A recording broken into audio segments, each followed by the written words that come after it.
Alors, l'astrologie et la philosophie, l'astrologie actuelle et la philosophie se sont mis au service du négationnisme, de l'essentialisme. C'est-à-dire, on veut tomber dans l'individualité, dans les cas particuliers, au cas par cas.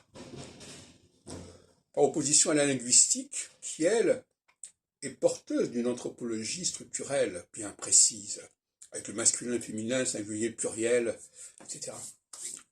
Et donc, ce qui est intéressant, c'est que on privilégie les discours de type philosophique sur les discours de type linguistique. Or, la linguistique est porteuse d'une philosophie particulière, d'une sagesse particulière. C'est ça que j'essaie de défendre depuis longtemps.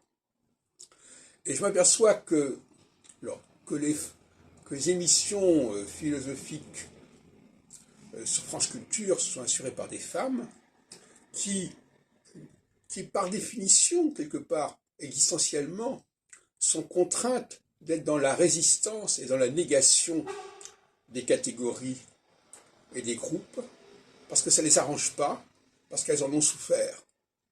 Et donc, il y a tout un sabotage de l'essentialisme, tout un sabotage du catégorisme qui est géré notamment par les femmes. Et les leaders aussi, c'est pareil. Les leaders équinoxiaux qui vont restructurer et remettre en place les catégories, les clivages. Les leaders solsticiaux qui vont les brouiller.